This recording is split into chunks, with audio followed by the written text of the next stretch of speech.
à tous. Bienvenue ce soir pour ce nouveau rendez-vous de Penser le présent. Penser le présent, c'est la programmation culturelle des Beaux-Arts de Paris. Et ce soir, ce rendez-vous est un petit peu particulier puisqu'il est imaginé en partenariat avec deux personnes à la manœuvre de cette rencontre ce soir, qui sont bien sûr Yael Kreplak et Anne Dressen, qui sont à l'origine d'un projet de recherche, d'un séminaire qui s'intitule, comme vous le voyez, Décrire les cartels, décrire les œuvres, repenser les cartels. C'est un séminaire de recherche qui a donné lieu cet après-midi à un workshop. Je pense que quelques-uns d'entre vous et quelques-unes d'entre vous étaient à ce workshop cet après-midi. Et je remercie par ailleurs Mélanie Boutelot et Armelle Pradalier qui sont également à la manœuvre avec nous, puisque les étudiants de la filière et d'autres étudiants et étudiantes de l'école participaient à ce workshop, mais qui étaient également croisés avec les étudiants et les étudiantes de Paris 1, de PSL. Et donc, cette rencontre, ce soir, elle est organisée par Anne Dressen. Anne Dressen, vous la connaissez peut-être comme curatrice, mais également doctorante dans le cadre du programme Sacre. Et Yael Kreplak, qui est historienne de l'art et chercheuse et enseignante à Paris 1. Et c'est dans ce contexte-là que nous avons la joie, le plaisir et l'honneur de recevoir ce soir Marie Fraser, historienne de l'art à l'UQAM, et Andrea Fraser, bien sûr artiste. Et je vais laisser le soin à Anne et Yael de présenter plus en détail la rencontre de ce soir, les contours de cette rencontre et la biographie de nos prestigieuses invitées. Donc, on vous remercie toutes et tous d'être là. Ce soir, c'est une soirée assez festive aux Beaux-Arts de Paris, puisque vous pouvez également assister à l'issue de la rencontre à 2 vernissages en chapelle d'Ary-Nourieff et au cabinet des Saint-Jean-Bonin. Donc, bonne soirée à toutes et à tous, et je laisse la parole à Anne Dressen et Yael Kreplak.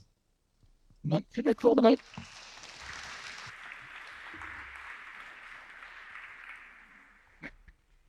On est ravis de vous voir si nombreuses et si nombreux ce soir pour cette nouvelle session de ce séminaire qu'on intitule Décrire les œuvres, repenser les cartels. Alors, un cartel, c'est ce qui signale et ce qui entérine par écrit la présence d'une œuvre. Ça distingue les objets entre eux, l'art du non-art. Ça fabrique de l'aura, de la valeur. Ça donne du crédit. On peut dire que ça crédite. Un cartel, ça guide, mais ça oriente aussi le regard. C'est peut-être loin de la neutralité que le cartel prétend ou revendique. On peut dire aussi que le cartel, ça vise à réduire l'inquiétante étrangeté de l'œuvre, mais que le cartel crée parfois de la distance, voire de l'embarras. C'est un outil d'élucidation, mais c'est aussi un objet cryptique qu'on se propose donc d'élucider avec nos invités ce soir. Il est seulement en apparence anodin et la raison pour laquelle il nous intéresse tant, c'est qu'il est peu étudié, même s'il fait régulièrement débat, qu'il s'agisse de la taille de ses caractères, de sa longueur, de son emplacement, mais aussi et surtout de son contenu. On considère qu'il est souvent mal placé, mais aussi déplacé. Certains artistes le rejettent ou le détournent, certains publics le raturent et certains gouvernements le censurent. Le cartel peut ainsi être approché comme un objet relationnel ou encore un objet transitionnel, mais aussi oppositionnel. C'est un outil de domination, mais aussi d'empouvoirment et de réparation. Donc, dans ce groupe de recherche et ce séminaire qui a débuté en septembre 24, nous interrogeons les conventions du cartel, ses évolutions dans l'histoire, mais aussi ses non-dits, ses biais, ses impensés, ses dénis, voire ses lapsus, y compris dans les tentatives d'écriture et de réécriture, de déconstruction, qui sont parfois naïves, qui sont parfois maladroites, dont il fait l'objet. On pense aux sensitivity readers, qu'on appelle en français les démineurs éditoriaux, qui créent parfois plus de tensions qu'elles n'en déjouent. Le cartel, c'est le lieu où plusieurs différents pouvoirs et violences, mais aussi idéologies symboliques et réelles s'expriment et se ressentent, avec des avancées, des conscientisations réelles, mais aussi des excès et des revirements violents, tels ceux observés ces derniers mois aux États-Unis, notamment sous l'administration Trump. Critiqué d'abord par la critique institutionnelle, il est aussi aujourd'hui attaqué par les franges les plus conservatrices de nos sociétés, mais aussi par certains activistes et les plus progressistes en tout cas, et intersectionnels, peuvent aussi lui reprocher une certaine frilosité. Une des questions qui nous occupe dans ce séminaire, c'est de savoir ce que les cartels disent, mais aussi ne disent pas, sur les objets, bien sûr, mais aussi sur les personnes, sur les personnes qui font les objets, celles qui les conservent, celles qui écrivent les cartels, mais aussi celles et ceux qui les regardent et qui les lisent. On constate que ces documents biographiques, qui sont aussi sociologiques, historiographiques, sont rarement signés et rarement datés et aussi rarement archivés. D'où l'importance de ce séminaire à nos yeux. Pour conclure cette brève introduction, je dirais que les cartels, ce sont des espaces de tension et de négociation serrés, dans le sens où il va négocier avec le passé de l'objet, avec l'intention de l'artiste, avec le présent des regards parfois contradictoires, les attentes de différents publics, mais aussi la position que souhaite prendre l'institution et ou ses tutelles.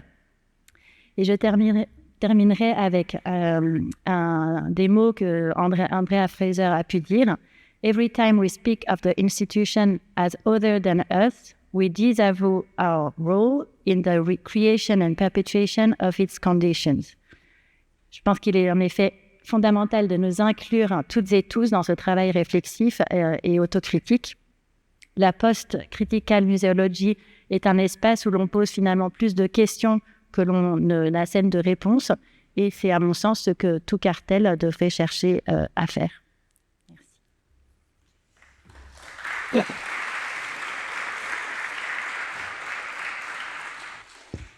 Oui, alors comme Anne, moi aussi je suis très heureuse de la tenue de cette rencontre ici ce soir, qui est la 4e de notre programme, qu'on a lancé donc en septembre 2024 et qui se poursuivra en 2026 pour aller au bout de notre exploration des cartels. Vous l'avez compris, Anne l'a dit aussi, on travaille sur le cartel ligne après ligne. Donc sachez qu'en février et mars, en théorie, on s'attaquera au nom et au titre. Et sachez aussi que nous préparons un livre interdisciplinaire qui va être le fruit de toutes ces rencontres et de toutes ces discussions.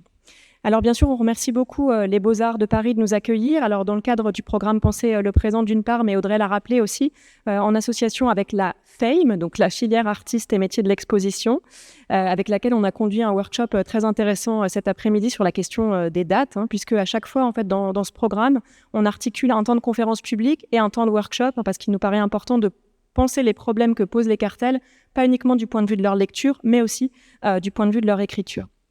Alors ces événements, ceux d'aujourd'hui et les précédents et les futurs, ils sont aussi rendus possibles par nos institutions respectives, le programme Sacre de PSL et l'ENS pour Anne, et l'Université Paris 1 Panthéon-Sorbonne, et plus spécifiquement la chaire Delphine Lévy pour ce qui me concerne.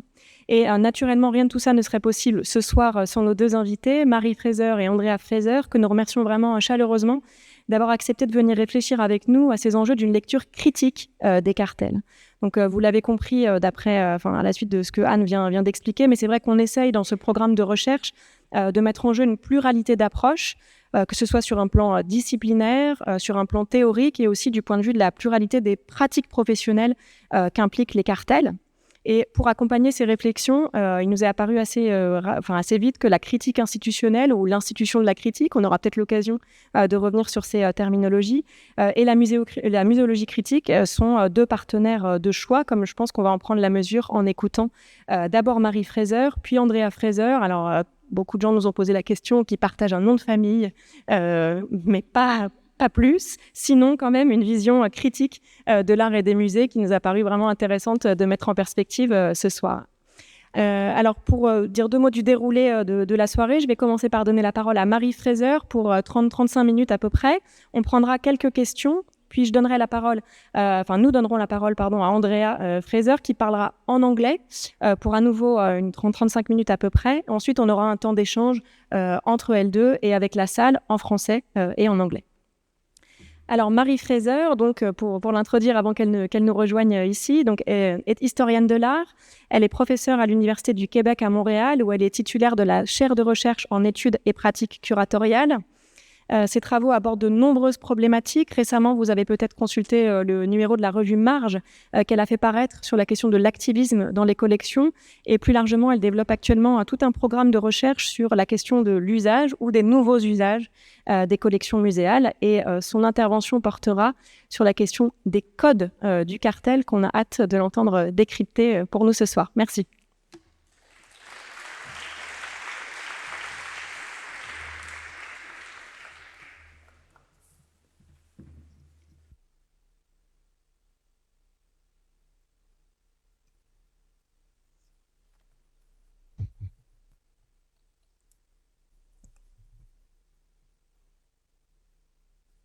Bonjour tout le monde.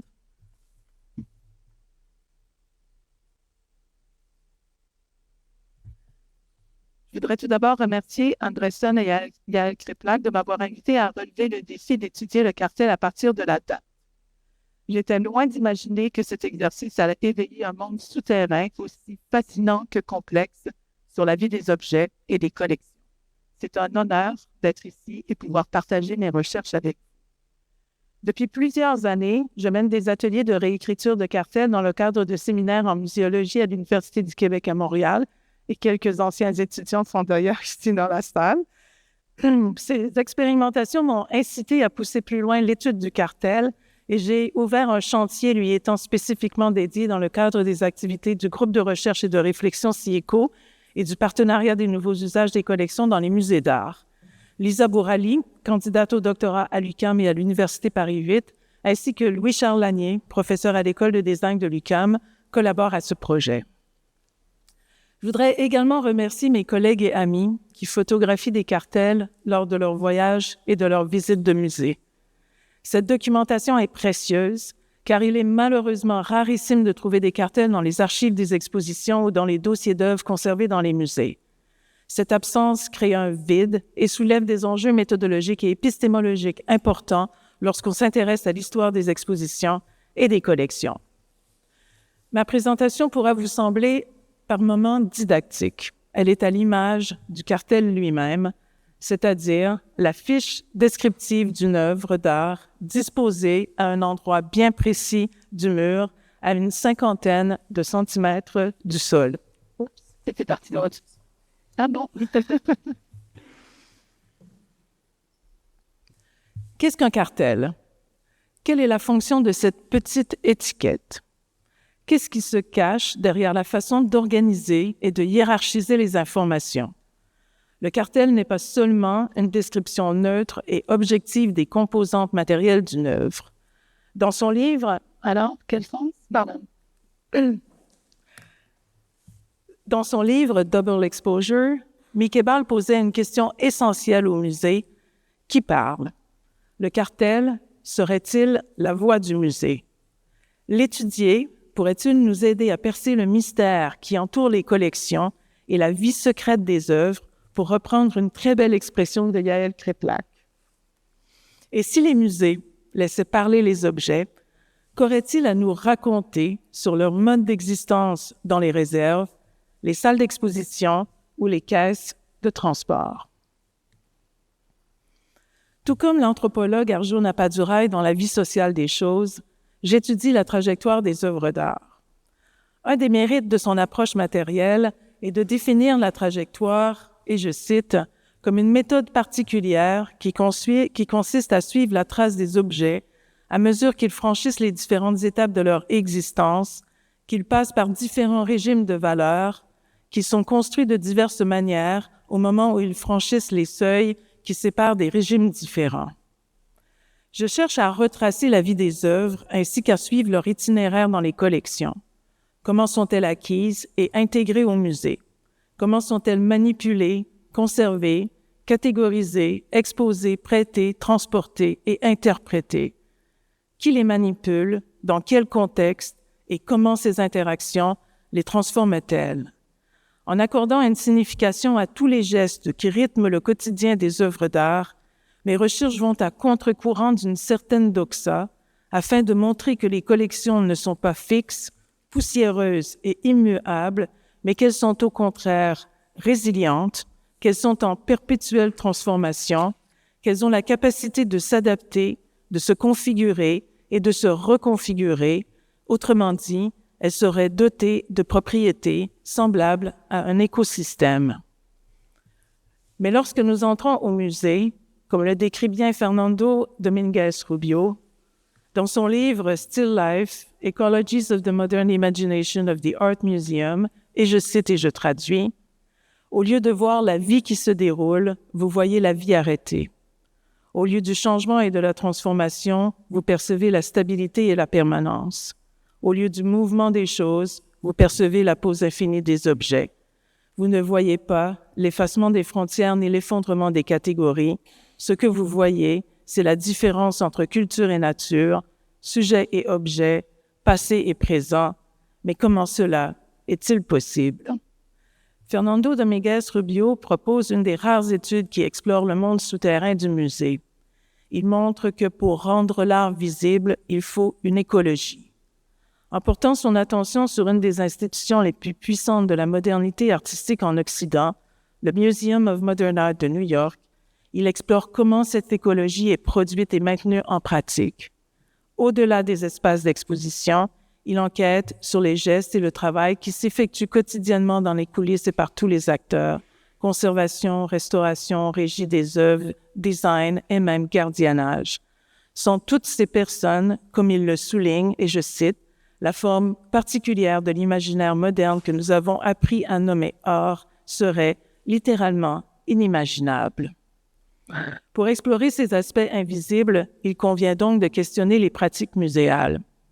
Mais à la différence de Fernando Dominguez Rubio, je cherche à déceler dans ces gestes quotidiens les traces d'une résistance, d'une résilience. Le cartel est un excellent cas d'étude car il comporte un langage codé qui renvoie aux significations, aux formes et aux catégories qui structurent l'imaginaire moderne de l'art. Il est un des dispositifs les plus codés présents dans les salles d'exposition, mais aussi un des plus intrigants derrière lequel le musée se dissimule en même temps qu'il se révèle. Ce n'est pas un hasard si des artistes associés à la critique institutionnelle comme Andrea Fraser, Louise Lawler ou Fred Wilson s'y sont intéressés. Cette petite étiquette peut facilement passer inaperçue alors qu'elle nous conduit tout droit dans les méandres du musée. Chacune des dates que vous apercevez sur le cartel à l'écran contient une trace de la vie de l'œuvre et permet en partie d'en reconstituer la trajectoire. Mais étudier ces codes permet aussi de mettre au jour certaines des structures invisibles de l'histoire des œuvres, des expositions et des collections. La question que j'aimerais donc poser est double.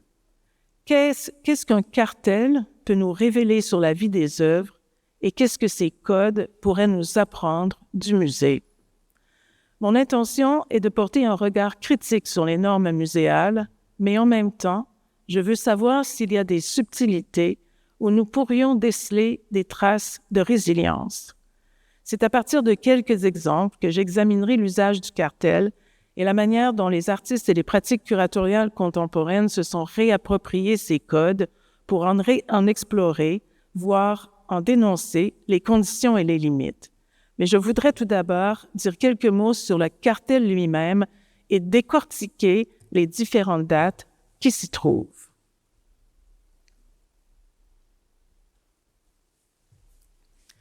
Malgré qu'il fasse l'objet d'une réflexion depuis longtemps dans les musées, le cartel est un objet d'étude relativement nouveau et incompris. D'abord apposé au cadre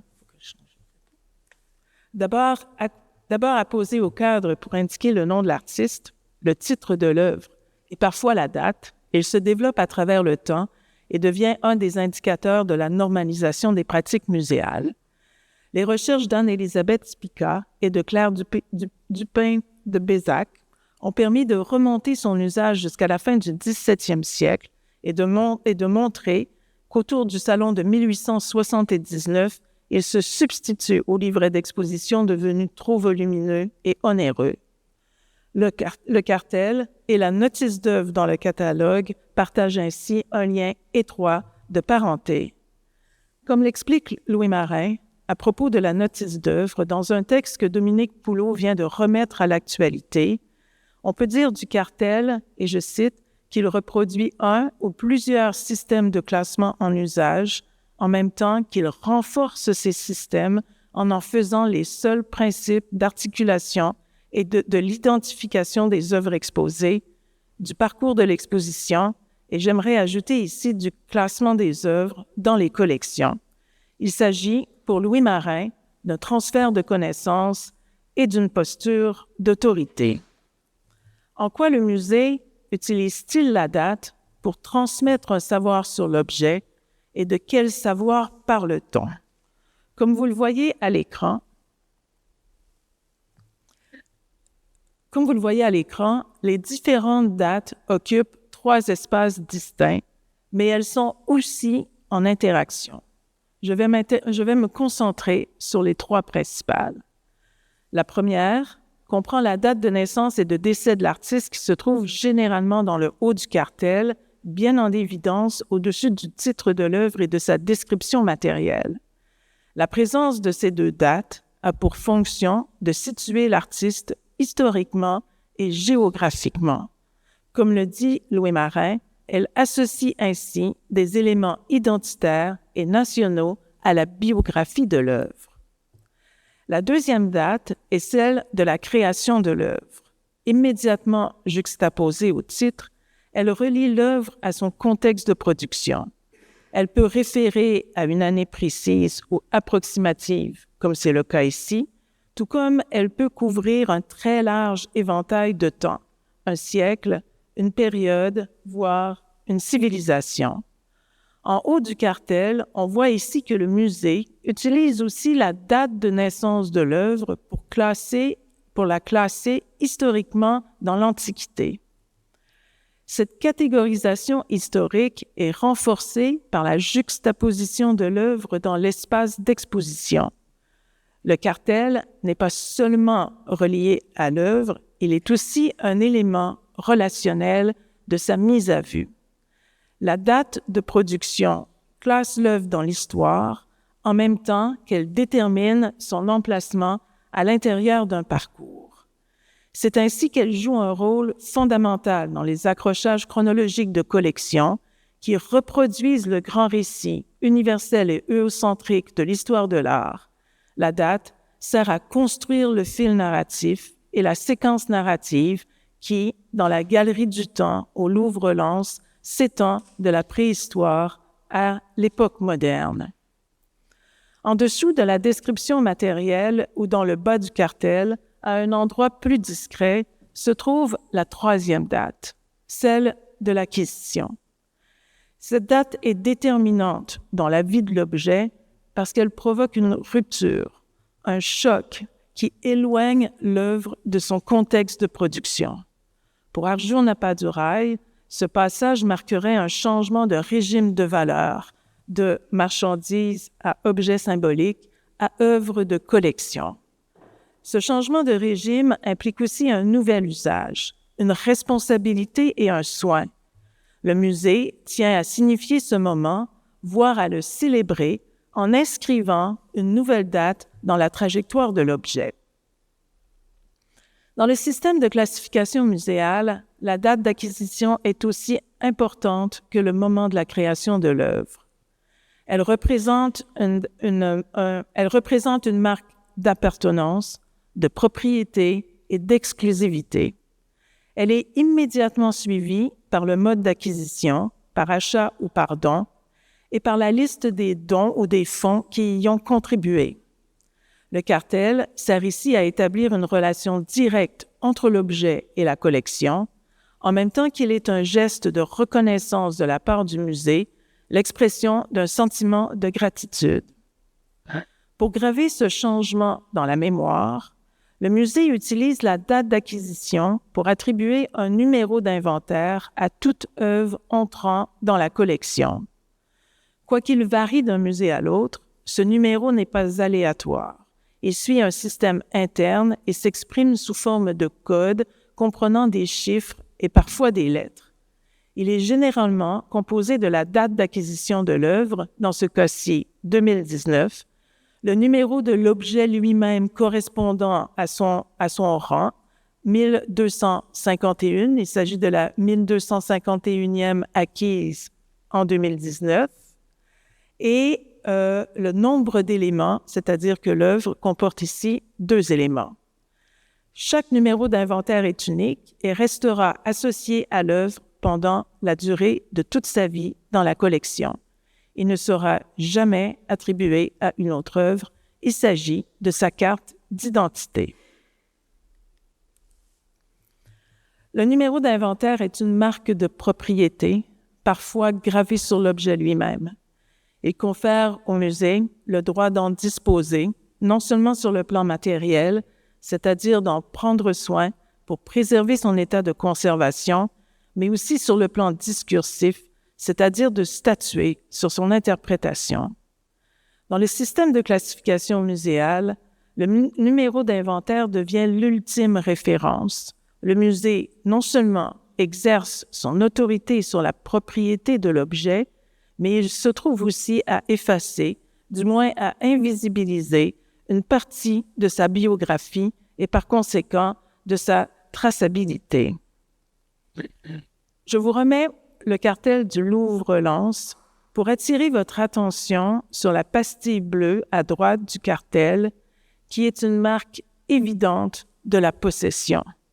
Il ne s'agit plus d'un objet, mais d'un trésor national, et la date 2018 souligne non pas l'année de son acquisition, mais l'année de son arrivée dans la galerie du temps, c'est-à-dire sa nouveauté malgré son caractère historique, sa nouveauté dans l'exposition, son ici et maintenant. À la lumière de ces observations, serait-il possible de repenser les codes du cartel afin de les adapter à la vie des œuvres d'art? Pourrait-il à la fois répondre de catégories et rendre compte de la complexité d'une trajectoire? J'ai choisi de vous présenter 4 exemples, ou plutôt 4 situations, qui permettent de faire ressortir que les pratiques curatoriales et de conservation sont de plus en plus sensibles aux limites que les normes et les catégories imposent aux œuvres, à leur exposition et à leurs acquisitions. Elles cherchent à s'adapter à leurs dimensions matérielles ou conceptuelles, en même temps qu'elles incitent les musées à faire preuve de transparence. Chaque exemple met en situation une ou plusieurs dates. Mon premier exemple concerne la date de création de l'œuvre et sa durée de vie. Il s'agit de la promenade audio-vidéo de Telephone Call créée in situ par Janet Cardiff pour la collection du Musée d'art moderne de San Francisco. En 2001, le SF MoMA est le premier musée à acquérir une promenade de l'artiste.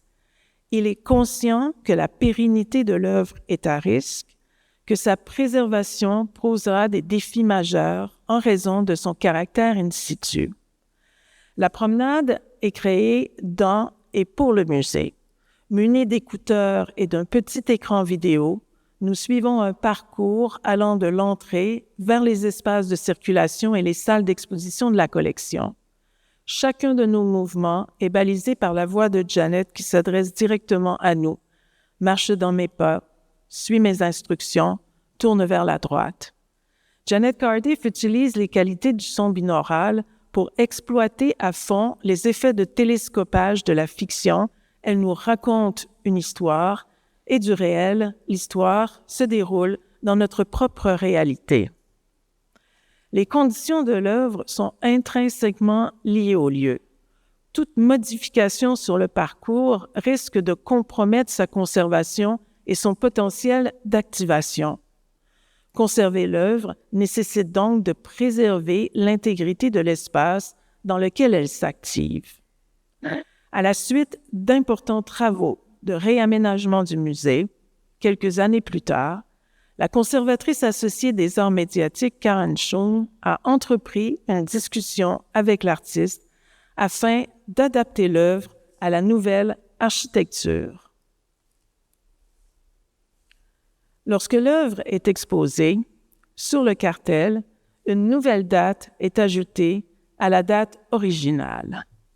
Les deux sont placés côte à côte et séparés par une barre oblique. J'ai appris qu'on appelait ça un slash.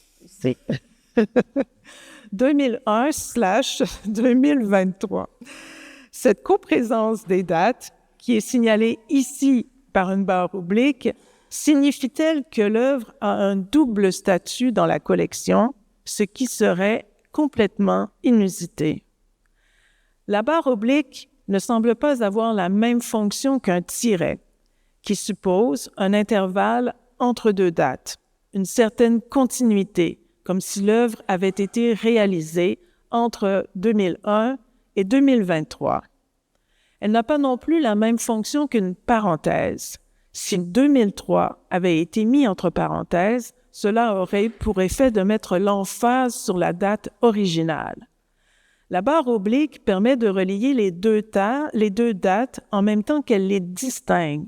Elle oscille entre les deux en suggérant « et », mais aussi « ou ». Elle pourrait également suggérer un transfert, une sorte de mouvement de l'un vers l'autre. Ces deux dernières options me semblent décrire la situation avec justesse. La promenade de 2001 est maintenant archivée comme un document et la promenade de 2023 est une adaptation de l'œuvre originale. Je n'ai pas le temps de rentrer dans tous les détails, c'est important pour moi de vous montrer plusieurs exemples. Je ne veux pas trop vous embêter avec des détails, mais chaque signe compte sur un cartel. Si on regarde maintenant le numéro d'inventaire que je suis allée chercher dans la base de données de la collection parce qu'il ne figure pas sur le cartel, le numéro ne fait pas mention d'une nouvelle acquisition, il demeure inchangé et réitère la date d'acquisition originale. Donc, le numéro d'inventaire se lit ainsi 2001.60. Maintenant, vous savez que 60 veut dire que c'est la 60e œuvre à être entrée dans la collection en 2001. Comme je le soulignais, il est impossible de changer un numéro d'inventaire ou d'attribuer deux numéros à une même œuvre. La barre oblique est donc une subtilité introduite par l'équipe curatoriale du SF MoMA pour faire ressortir la singularité de cette situation dans un système de normes rigides et absolues. Mon deuxième exemple cherche à détourner les codes du cartel en se les réappropriant. Il s'agit d'une œuvre de la série Adjust to Fit de Louise Lawler, une artiste associée à la critique institutionnelle qui photographie, entre autres, des accrochages de collection pour attirer l'attention sur la disposition ou le display des œuvres. Louise Lawler intervient ici dans la collection du Stedelijk Museum à Amsterdam. Le titre de l'œuvre se caractérise par une séquence de dates non linéaires. La date de production, The Ushering Banality de Jeff Koons, 1988. Celle de son acquisition par le Stedelijk Museum une année plus tard, en 1989. La date de production de 100 titres de Donald Judd, 1989, et sa date d'acquisition en 1993. Je viens de vous décrire ce que vous voyez dans l'image de Louise Lawler. Séparée par une virgule, elle se présente comme une énumération conceptuelle. Oups, je vais vous mettre le cartel. Séparée par une virgule, ces dates se présentent comme une énumération conceptuelle. En imposant un système de datation qu'elle imbrique dans le titre de son œuvre, Louise Lawler vient brouiller les codes usuels du cartel. Elle trouve le moyen de s'immiscer à l'intérieur du système de classification muséale. À noter qu'il y a ici une 5e date, celle de la création de l'œuvre, qui comprend, elle aussi, 2 années à la fois reliées et séparées par une barre oblique, 1995, correspondant à la date à laquelle Louise Lawler a pris la photographie dans une des salles de la collection du Stedelijk Museum, et 2010, l'année de la première impression de la photographie. Alors, vous avez là presque énoncé tout le processus de production de l'œuvre jusqu'à son arrivée dans la collection du musée. Revenons à l'instruction « Adjust to Fit », qui spécifie que la photographie doit être reproduite de manière à s'ajuster à l'espace où elle est exposée. Autrement dit, l'œuvre varie selon ses conditions d'exposition. La vue d'exposition que vous voyez à l'écran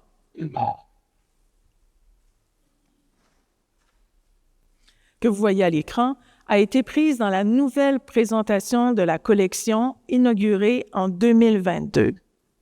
Ce qui m'intéresse ici, c'est la disposition du cartel sur le mur. Je reviens au cartel.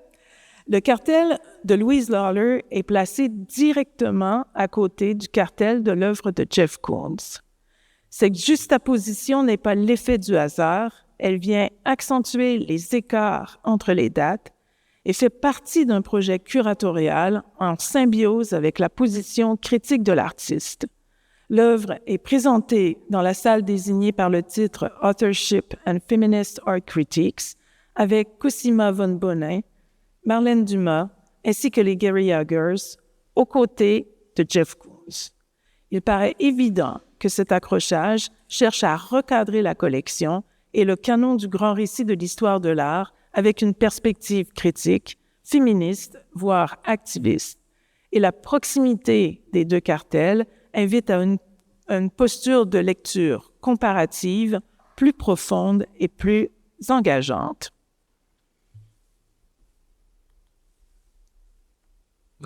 Mon 3e cas renverse le rapport entre l'œuvre et son cartel.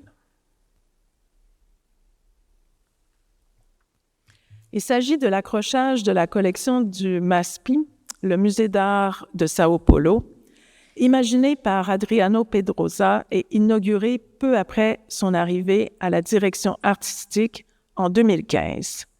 Le titre « Picture Gallery in Transformation » évoque d'entrée de jeu un paradoxe. L'exposition est en constante transformation malgré sa permanence. Les œuvres arrivent et partent au rythme des acquisitions, des prêts et des rotations. Conçu en 1968 par Lina Bobardi, le dispositif d'accrochage sans aucun mur permet de se déplacer dans cet immense espace de façon fluide. Une des particularités de ce dispositif est aussi de séparer l'expérience de l'œuvre de son cartel. Les cartels sont tous placés au dos des œuvres.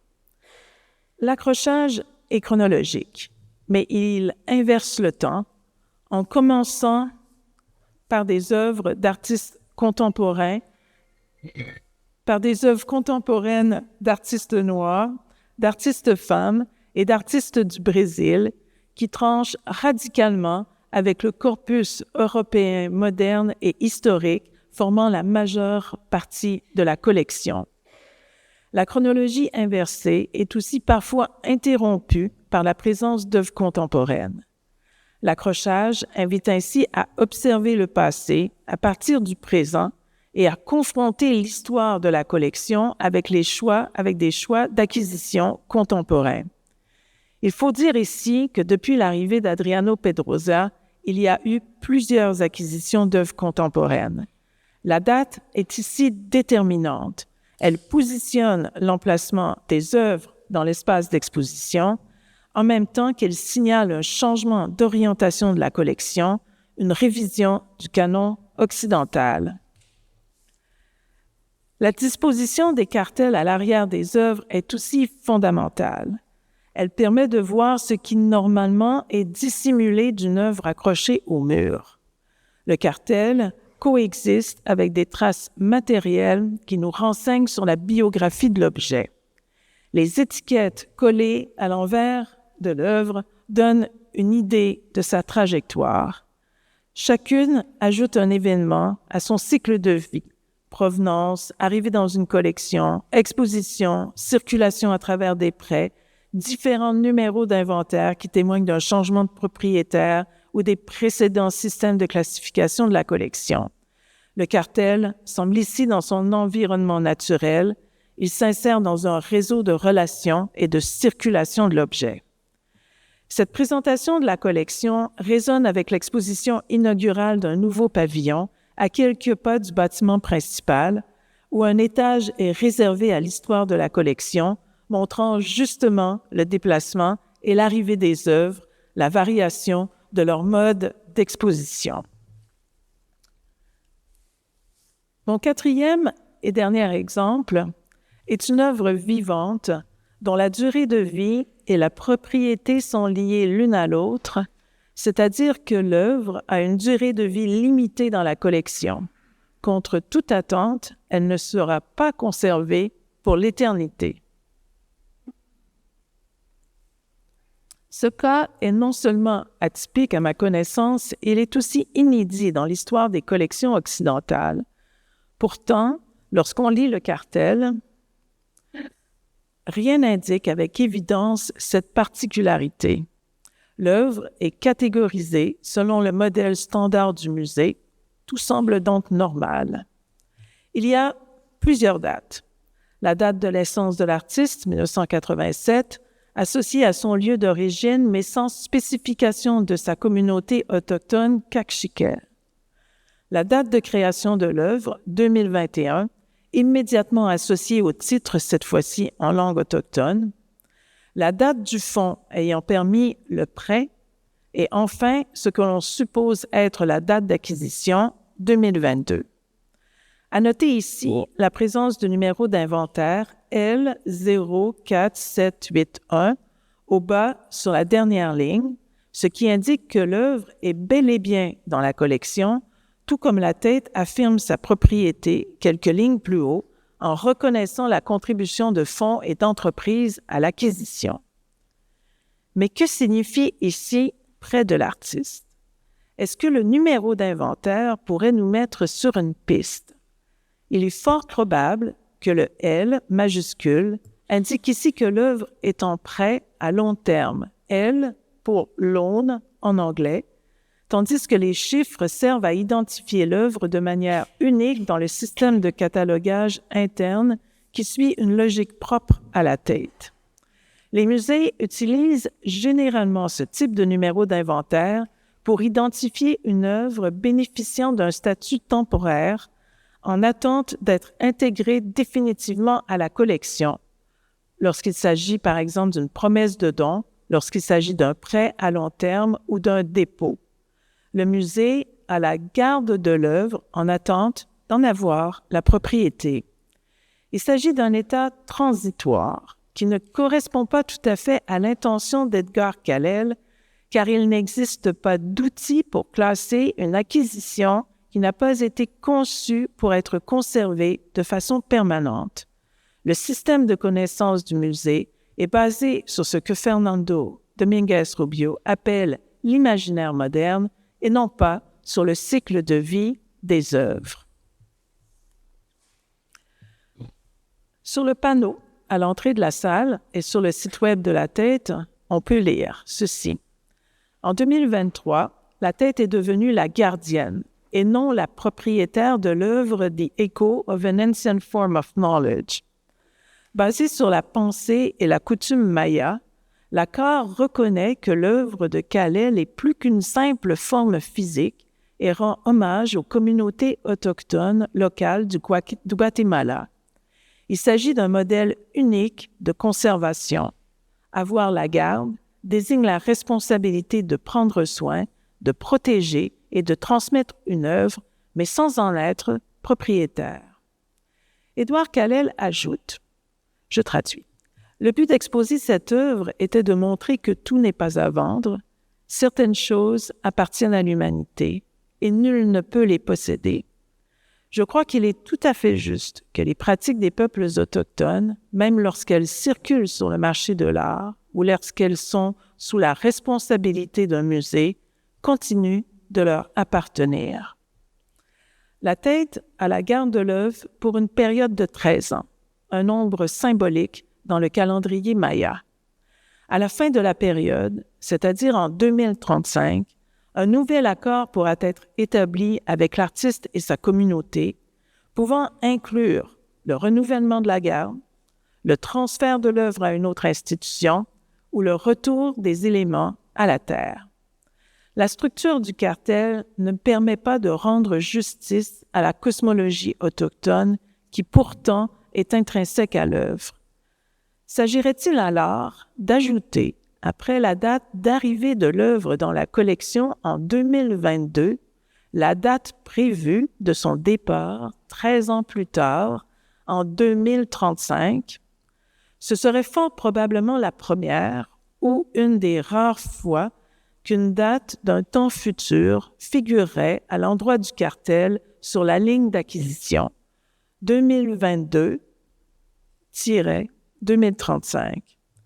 Et comment pourrait-on unir ces deux dates sans les enfermer dans la conception linéaire du temps, comme un tiret le ferait, c'est-à-dire de 2022 à 2035, afin de rendre justice à l'expérience du temps cyclique et à la régénérescence du vivant. Je vous remercie.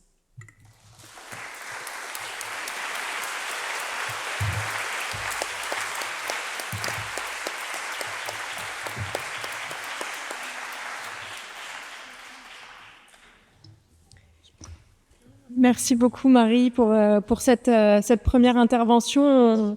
On retrouve des questions qu'on a abordées dans les différentes sessions et aussi des logiques de raisonnement. C'est quelque chose qui nous a frappé à chaque fois qu'on a organisé des rencontres dans ce programme. C'est quand on regarde une date, on est tout de suite amené à en regarder d'autres. On peut pas penser la date sans penser l'espace, on peut penser le nom sans le titre, les matériaux. Enfin, les choses fonctionnent vraiment ensemble. Et puis là aussi, ce dont on a bien pris la mesure en t'écoutant, c'est que on peut pas non plus penser le cartel sans penser l'environnement, bien sûr. Et ce que tu montrais de questions de scénographie, évidemment, de questions de scénographie est très important. Et puis il y a aussi un autre point que j'ai trouvé très très éclairant dans ton intervention. C'est vrai que on l'a pas mentionné en introduction, mais pour nous, ce programme de recherche sur les cartels, c'est bien sûr l'objet, c'est de réfléchir aux cartels, mais c'est aussi d'accompagner de nouvelles façons de les écrire. On a vraiment à cœur de proposer des façons de faire alternatives, d'imaginer en fait comment on pourrait les concevoir autrement. Et donc là, tu nous as donné beaucoup d'éléments. Tu disais que tu voulais pas nous embêter avec les détails, mais c'était précisément le sens de toutes ces rencontres. C'est au contraire d'aller dans les détails, de regarder ces slash, ces barres obliques, ces tirets. Tout à l'heure, on a vu des cas avec du gras à certains endroits, pas d'eau. Enfin, vraiment, tout ça, ce sont des ressources qu'il est vraiment important de comprendre. Et du coup, moi, une des questions que je me posais en t'écoutant, c'est est-ce qu'on aurait intérêt à partager parce que, en fait, ce qu'on comprend bien aussi en écoutant ton exposé, c'est à quel point ces codes sont compréhensibles par un certain visitorat, disons, mais absolument pas par tous les visiteurs qui ne savent pas forcément quoi faire de ces informations. Donc, est-ce que c'est quelque chose qu'on peut aussi comment on peut imaginer, en fait, rendre les cartels plus intelligibles, faire en sorte qu'ils s'adressent véritablement à toutes et tous, dès lors que, en fait, en théorie, c'est quand même ceux qui sont censés faire. Je dirais juste, avant de te repasser la parole, qu'effectivement, on repère dans plusieurs expositions, plusieurs accrochages ponctuellement, des cartels de cartels. C'est-à-dire qu'à l'entrée des expositions, une sorte de mode d'emploi, mais qui lui aussi pose des questions. Donc en fait, c'est un peu sans fin. Mais il y a cette volonté quand même, effectivement, de décrypter quelque chose qui est censé être un outil de médiation et donc un facilitateur de compréhension, mais qui souvent reste quand même assez abscon, quoi. Mais en tout cas, merci beaucoup pour tous les exemples que tu as donnés, qui effectivement posent, en tout cas, les principales questions autour des dates qui apparaissent généralement dans les cartels, sachant que dans le workshop tout à l'heure, on s'est rendu compte qu'il y avait mais une multitude d'autres dates qu'on pourrait envisager, comme celle de la date de la conception et pas de la réalisation de l'œuvre.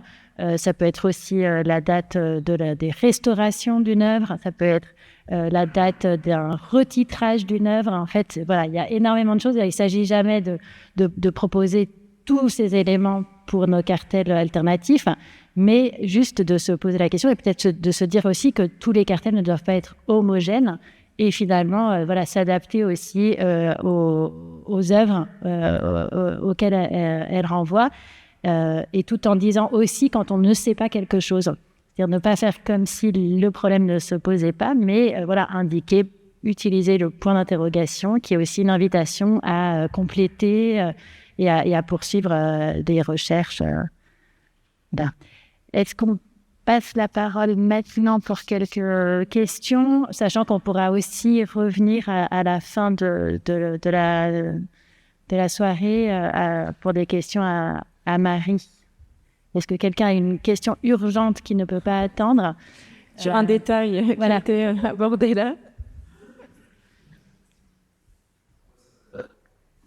Ça peut attendre. Okay.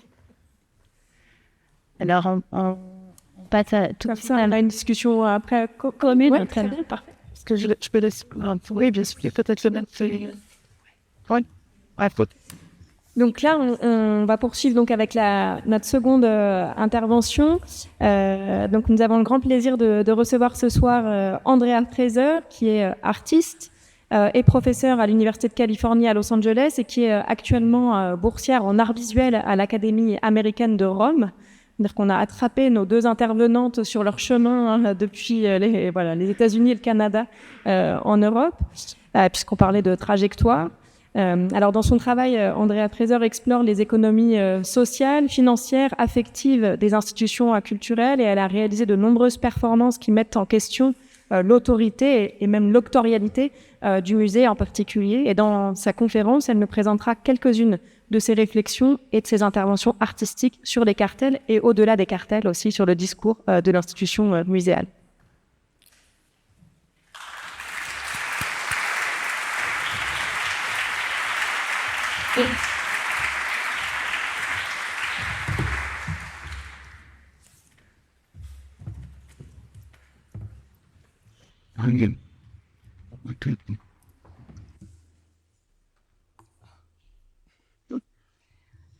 Thank you all for being here. Thank you, Andressa and Yael Krepla for inviting me, and thank you, Marie, for that really wonderful talk.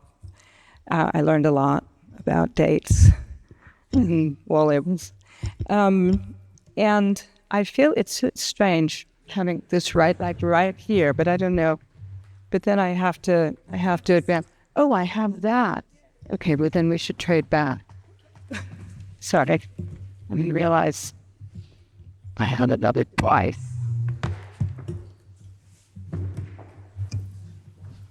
That's better. That's yours. This is right. Get myself settled. And I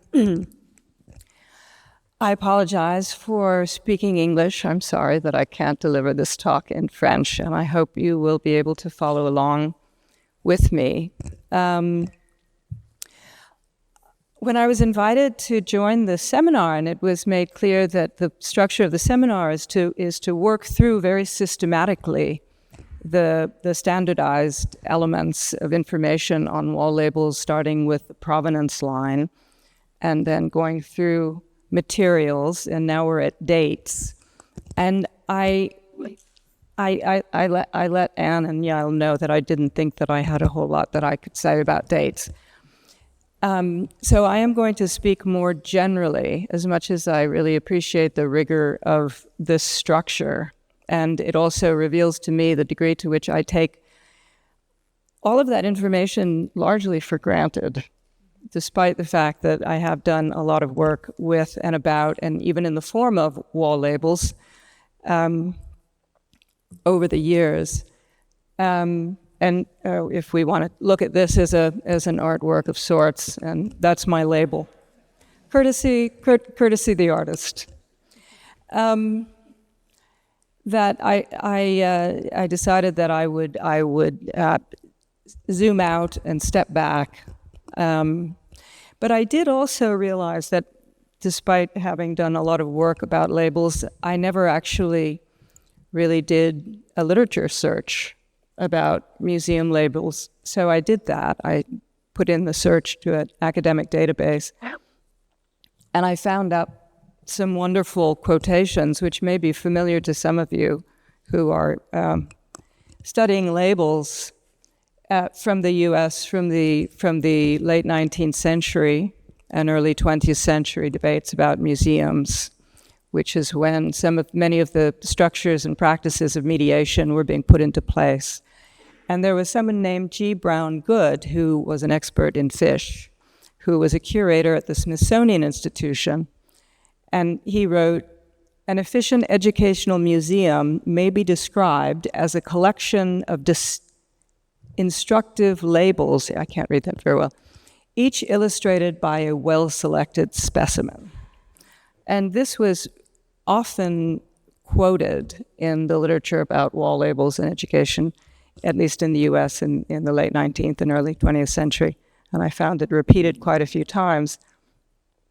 And in one text in which it was repeated, though the author of this unsigned text called The Art of Writing Labels took a slightly different perspective, saying the curator of an art collection is at a disadvantage when compared with the curator of a natural history or ethnological collection. In the case of many art objects, there's absolutely nothing of interest to say. All that can be done is to give the name, the date, and the name of the artist. I took a kind of perverse pleasure in that quote. And this actually was from the publication of the Brooklyn Museum, which was known for being relatively progressive and popular in its approach to museology and to cultural mediation. And I also found this quote from a publication of the Boston Museum of Fine Arts, which was associated with a very different trend within museum education by Benjamin Ives Gilman, who said, "Most of what is shown in any museum is incomprehensible and uninteresting to most of its visitors. Yet even trifling suggestions from one who himself has felt the power of the work of art will often suffice to transfer to others some of his own understanding of it. Men who have laid hold of the recognized reward of all study of art, the full, pure enjoyment of the individual work, have it in them to guide others thereto." And Benjamin Ives Gilman also apparently coined the term docent, which is one that I've done a number of performances in the form of museum tours and identified as in the role of the docent. And he actually advocated for no labels, and that all sort of mediation in the museum should take place through the direct sort of conversation and exchange with people in the museum who've been trained to take up that role. So I found these, but they also correspond, interestingly, to a way that I've been thinking about the field of art and basically all phenomena within it for the past few years, and that is vis-a-vis this diagram, which is called Diagram. And it was published about a year ago as part of an essay called The Field of Contemporary Art, a Diagram, in eFlux Notes, and you can find it there. And this diagram represents a hypothesis that I've been developing about the state of the field of contemporary art, and that is, while it remains a field of contemporary art, it's increasingly fragmenting into increasingly autonomous subfields, each of which, in effect, holds a very different understanding or definition of what art is, of what artists produce that is worthwhile, and hold different criteria in the evaluation or judgment of art within those subfields, at least to the extent that one can perceive that criteria through what succeeds within those different social and institutional spaces within the field. And at this point, I can't really approach any phenomena within the field of art without filtering it in some ways. It's just sort of automatically filtered, through this diagram. And those of you who are familiar with the work of Pierre Bourdieu, and I note that I'm bringing Bourdieu to Paris, which is, if I were in the UK, I'd say I'm bringing coals to Newcastle. I don't know what the equivalent phrase would be here in France. But the coordinates in which these fields are represented and arranged are fairly directly borrowed from Pierre Bourdieu's diagrams in his 83 essay, The Field of Cultural Production or the Economic World Reversed, in which he's focusing on the literary field in 19th century France. So I'm transposing his coordinates to the contemporary field of the field of contemporary art. Within the coordinates that represent Bourdieu's understanding of or analysis of social space as structured by the distributions of different forms of capital, which in the field of art, which he locates within the field of power, are also in relations of contestation over both the definition and the distributions of power. So focusing on economic versus cultural power, cultural capital. So while the situation has certainly changed since the 19th century, in putting together this diagram and borrowing those terms, it did seem to me that one could still understand much of the field of contemporary art in terms of the distributions of these forms of capital, cultural and economic on the horizontal axis, and vertically distributions of all forms of capital more quantitatively. But as I started to think about this event today, I was thinking about the ways that different ways that even though this was framed specifically as museum labels, there are labels of different kinds that appear in different sectors or different subfields, if you will, of the field of art in different spaces. And so thinking about the sort of function and role and content of labels and didactic and mediating information and material in these different spaces within the field of art seemed like it could be very useful.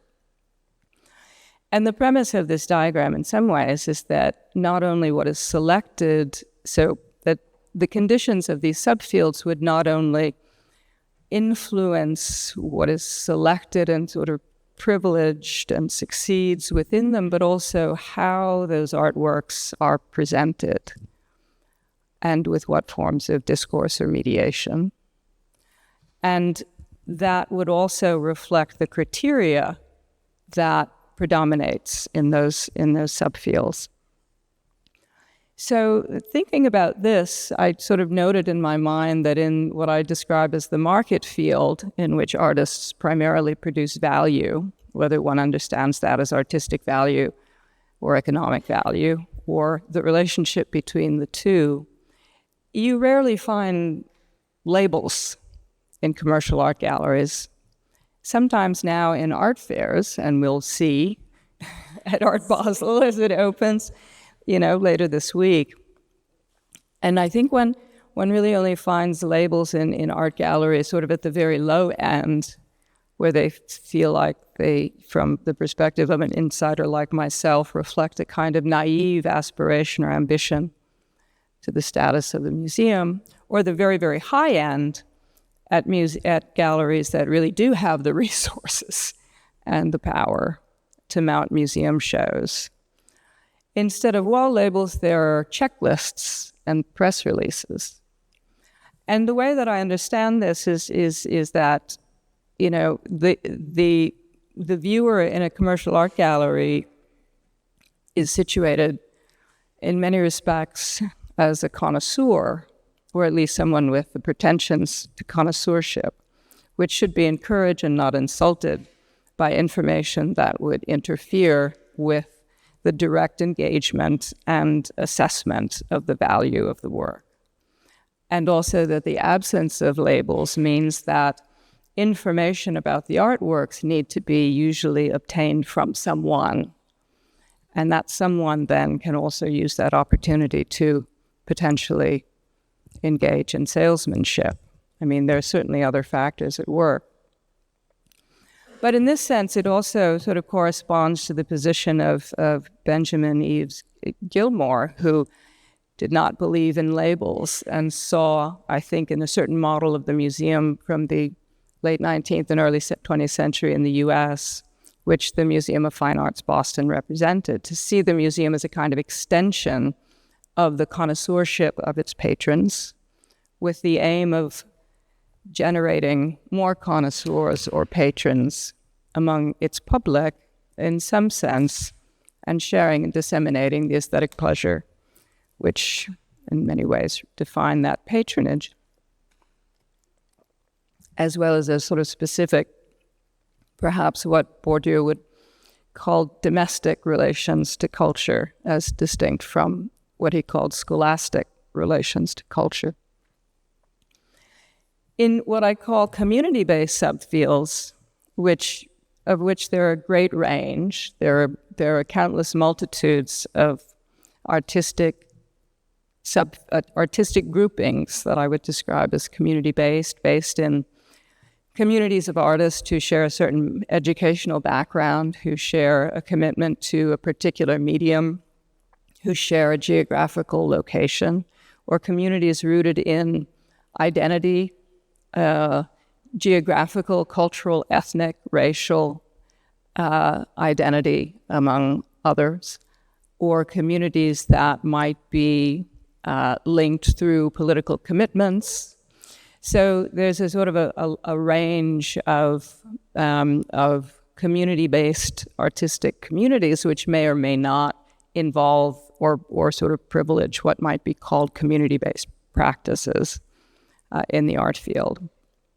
And those communities tend to exist in what is, you know, the bottom half of this diagram, and some of the least capitalized spaces, the most impoverished spaces that survive through in-kind labor and do-it-yourself economic strategies, although not only. And in my sense is in those spaces, one doesn't usually find a whole lot of labels.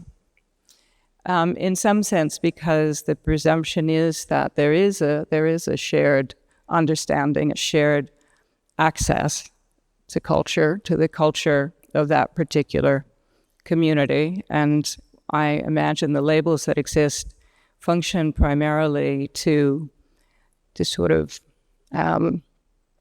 represent the narratives and the memories and the histories or other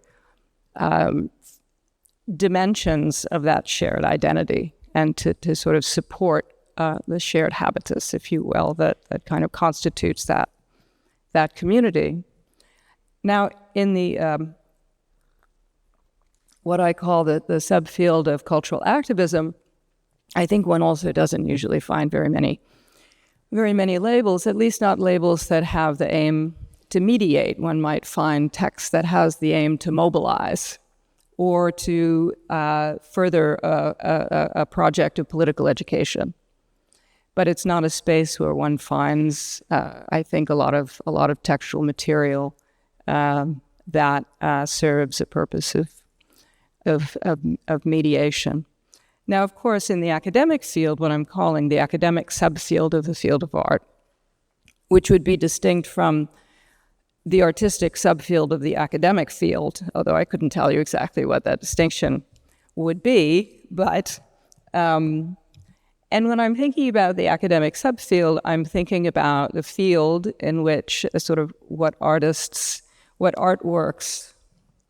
are largely understood as, and artists in that field are understood as producing knowledge. Art is an object of research, of study.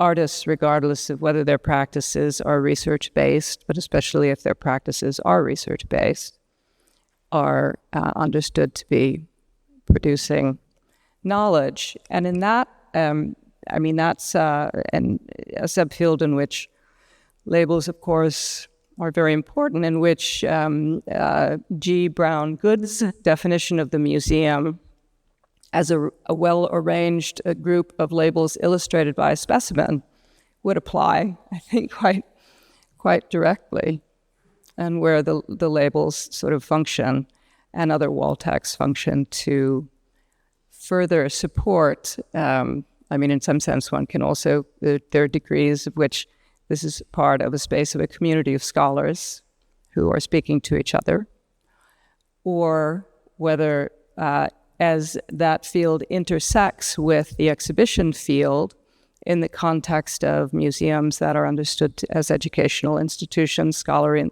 institutions, institutions of research, to disseminate knowledge produced through the study of art and cultural objects, or through the encounter with art or with culture within the museum, to generate knowledge and vis-a-vis embodied, for example, knowledge and material, the knowledge that can be gained from material culture. So this leaves the exhibition field in the middle, which is the sort of the most complex, and it's of course where wall labels are almost always to be found and are pretty much absolutely the norm, although perhaps, it's some peripheries of that field. One might not necessarily find them. And then, so the exhibition field, or what I'm calling the exhibition-based field, I've sort of added the term experience. And that is, I started thinking about the emergence of the field of exhibitions as distinct from simply a field of museums or a particular kind of cultural institutions, but a field of exhibitions which also encompasses a large number of exhibitions that also might take place outside of museums or traditional institutions, and other kinds of programs that might take place outside of museums or traditional institutions. In terms of the framework of what is increasingly known as the experience economy, but I don't evoke that in a kind of purely negative or critical sense, but to understand what I perceive as having emerged as significant criteria, especially with regard to very contemporary art, for what seems to succeed in that field of exhibitions. And that is art that generates or produces or conveys or provides opportunities for an experience that must be had in place with one's body, perceptually, physically, in space, in taking in a mood, an atmosphere, an environment. And the emergence of this field also, I think, in my mind, as a kind of relatively autonomous field, also corresponds to the emergence, really only about, now 30 years ago, of a whole set of academic disciplines related to exhibition making, of the field of also degree programs and curatorial studies, and the emergence of a kind of discourse around curating. Of course, museums have been thought about and written about for a much longer period of time, but since the 1990s, we also saw the emergence of the field of specifically of museum administration, of also art mediation as disciplines. And so the development of a body of practices and also discourses specifically around what takes place within within that field is a fairly recent development. And the context for the entire diagram, really, and for what I understand as being the sort of motivating forces, for this fragmentation of the field of art, really is this like massive exponential expansion of the field as a whole that we've seen since really the 1980s, most uninterruptedly, which has resulted in this sort of explosion in the number and size and scale of exhibition venues, of museums, of biennial exhibitions, of other kinds of exhibitions, as well as the maybe not quite explosion, but the proliferation of different sort of specific disciplines within that field, as I noted. So, where was I? So when I started to think about labels and museum labels and other forms of text, especially what at least we often call extended labels, that is, labels with these basic elements of information and then extended texts, as well as wall texts of various kinds, which often introduce exhibitions or define particular thematic or other kinds of areas of exhibitions which are not necessarily addressed or linked to specific objects, but which nevertheless are very present and defining of the experience within exhibitions frequently.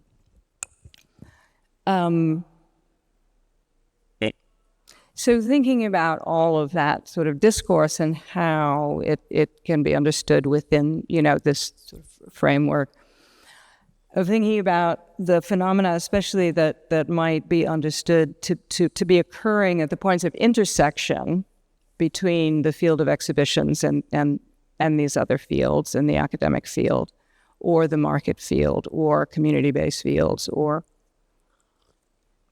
the field of cultural activism, where we have the sort of influence, of the criteria in those fields on the nature of the labels and the information within them. And probably there's a large area of the sort of intersection, or the intersection of the field of exhibitions and what I call the academic field, which would be the space of museums that were traditionally defined as educational institutions or scientific institutions of research, and in which I think the function of labels sort of extends, out of the academic field and academic research, and is quite familiar as having the role of, again, sort of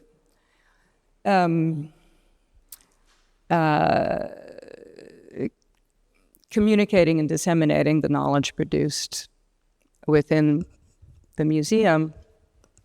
At the intersection of the exhibition field and the market field, one has, on the one hand, the old model of museums playing the role of fostering connoisseurship and art appreciation, in which the function of wall labels often ends up sort of focusing on, or again, the extended labels, the discourse around the work more broadly, of identifying what's specifically of value in the work, artistic value, sometimes more broadly, with an emphasis on the quality of the workmanship, of the craftsmanship, of the materials, noting the scale, sort of linked to the structures of appraisal and connoisseurship, which in both traditional museums and also in, I think, other kinds of spaces that aren't even necessarily museum spaces, because commercial art galleries on a large scale at the upper ends also take on aspects of the criteria of the experience economy as they compete for attention and visitors with museums and with other cultural venues. And I could sort of go on. But so in the like the center of this green rectangle, there's a triangle that doesn't intersect with anything. And I was teaching with this diagram last week in Frankfurt at the Städelschule, and the students were saying, well, what's going on in that triangle? What is that triangle about? It's like, well, it's not scientific, but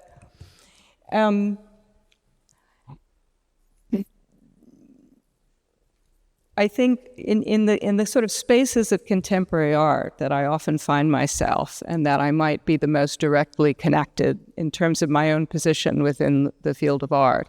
I mean, in many ways, as an artist, I am pretty firmly located where the academic field and the exhibition field intersect and overlap. I'm a professor. I engaged in a research-based artistic practice.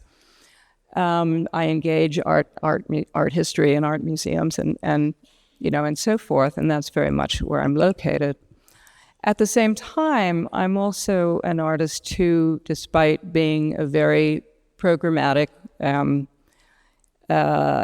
often didactic conceptual art who works a lot with language, do hold the perspective that art is primarily experience. And sort of following John Dewey to some extent, and that when one encounters an artwork, it is always in some sense in the here and now of the time and place of that encounter, and that primarily what that encounter is, first of all, is experiential. And that then the sort of discourse around the work or the discourse within the work is there in some sense for you to make meaning from that experience, to make sense of it historically, culturally, but also to make meaning of what one experiences visually, physically, emotionally, socially, within all of the various kinds of structures of being that intersect at that place and time in that encounter. And so, in this sense, I sort of locate myself and my own work very much within that experience economy and within that framework of art as experience, even though perhaps what that experience of artwork is, in the case, for example, of a lot of my art, is the sort of triggering or activation of an intellectual process that also requires negotiating one's relationship to a set of very specialized discourses, for example.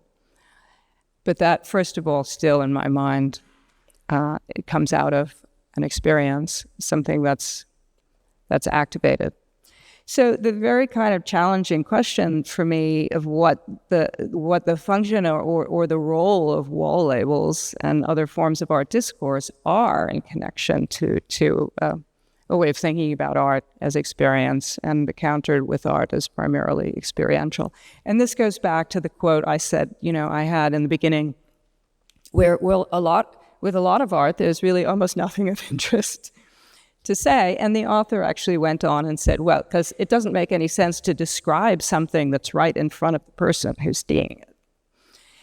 And on the one hand, there's an elitism that has historically been associated with that perspective, a lack of acknowledgement that in that encounter with art, perception, understanding, other aspects of experience do demand a certain sets of certain competencies or certain dispositions, if not what Bourdieu called the aesthetic disposition, an academic disposition, or a familiarity with the codes of art as they've developed, over the past few hundred years, so as even to be able to recognize it as art, to be able to sort of have any sense of access to why it's in a museum, which is, I think, an experience that many people have.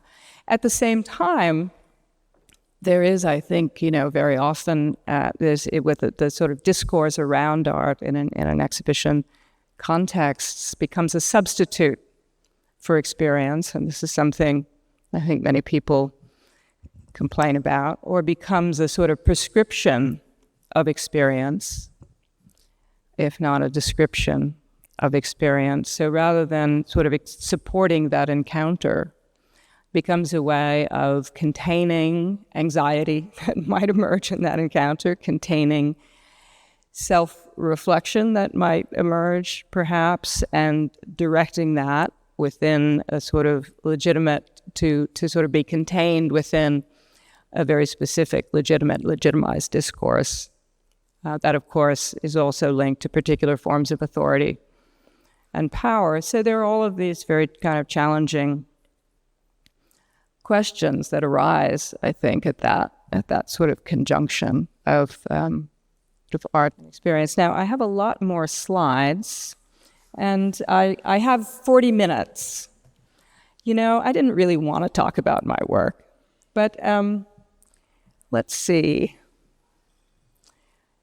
I think what I can sort of link what I was saying to different works that I've done over the years. I mean, this is a very long label that I wrote in the third person, and in the middle of the label, I say, this is a label about a work by Andrea Fraser that takes the form of a text that's in the catalog and reflects Fraser's long-standing engagement, critical engagement with what she calls art discourse, that has manifested itself in works that include museum tours and exhibition brochures and texts and even wall labels. In fact, the artist wrote this label herself, and then it goes on. And this was for the Whitney Biennial when I wrote an essay, and the book was in the gallery along with this very long label, which you can see over there. So, you know, what was I doing there? Certainly, I was sort of not leaving a lot of room for the visitor to have an experience that wasn't being determined by my discourse. So, you know, thinking about this also leads me to raise some questions about many of my own approaches. But I think, all right, well, yeah. Okay. Should I do a speed? Okay, which of these do I really want to talk about? This, I think, was one of the most radical things that I was ever able to do in a museum or a gallery. And this is a work called Notes on the Margin, and it was originally for an exhibition called Notes on the Margin. And there are a series of 7 wall texts, which have been reinstalled a few times since then. And here it happens to be installed with a work by Daniel Buren, who is in the show. And it's a really vicious, violent, vile text, so I'm sorry to subject you to this. But these texts were quoted from U.S. senators and congresspeople from the Congressional Record, which has transcriptions of all debates in Congress, and they are commentary by politicians, conservative politicians in the United States, about the works of Robert Mapplethorpe and Andres Serrano in the context of the attempt to eliminate public federal funding for the arts. And I have this one other image with another extended text, and this was in an exhibition at the Hammer Museum in Los Angeles. And when they documented my work, they neglected to show the other artworks that it was next to. So here it's just this floating text as if it's just there on its own on the wall. But in fact, all of these texts were installed next to other artworks. And the text took the form, the graphic form, the font, and followed the font of the exhibition, the other didactics in the exhibition. So, I mean, this is very timely now when we have the culture wars at the forefront of political conflict in the United States, and it speaks to the degree to which the power to define what is art, to to legitimize and to determine the value of what is art and to interpret art is very much at stake in the struggles within not only the field of art, but the field of power more broadly. And right now it's an extremely political struggle. And, you know, I should probably stop. But I do want this one project involved a lot of wall labels, which, again, I think it was one of the most radical things that I was ever able to do in a museum. It was an exhibition called Aren't They Lovely, which was at the University Art Museum in Berkeley, California, and I was able to create an exhibition with works from the permanent collection. And I found one collection that had come to the museum through the bequest of an alumna of the university who had passed away. She lived in Paris. She was actually a very well-known photographer in Paris between the wars. And in addition to everything that came to the museum from her home, which included, on the one hand, a painting by Renoir, on the other hand, it included her eyeglasses and chocolate boxes and souvenir photographs, and I installed all of these objects. The exhibition also included a couple hundred wall texts and object labels. And the wall texts, and you see one above this vitrine, all of this text came from the archives of the exhibition. And there was one level of wall text that it represented basically the voice of the institution, things that the curators and the director and the conservators, mostly, and other people connected with the museum in negotiating and receiving the bequest, and some other documents. And then there was another layer of texts which were higher up on the wall, which was the voice of Thérèse Bonnet, the donor. So I'm juxtaposing these two different discourses about art in these different layers of text that, in my thinking at the time, very much influenced by Bourdieu, was thinking in terms of a sort of, on the one hand, a domestic relationship to culture that is very much rooted in the experience and the biography of this woman, the remains of whose life have been transferred to this museum, and on the other hand, the scholastic culture discourse of the museum professionals within the institution.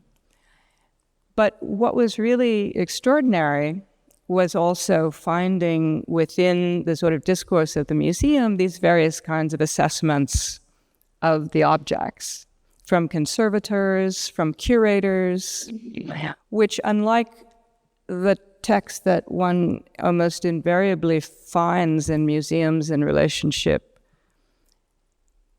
to artworks, these texts often question the value of the artworks. And finding those helped me sort of realize that one of the sort of fundamental functions and invariable forms of the texts that accompany artworks is a sort of a function and discourse of legitimation, of valuation, and of justification of the fact that the work was acquired and is being presented. And very often now also a sort of an argument for why the viewer should spend time with it. But what one never sees is a sort of the whole kind of process, which also goes on incessantly, right, in the art world and in museums, of very different forms of assessment and evaluation in which artworks exist within often very steep hierarchies of value. So bringing forward these sort of backroom texts, if you will, about these works was something that I think really helped me understand the function of these labels and texts in other contexts. So I'm out of time. So thank you very much.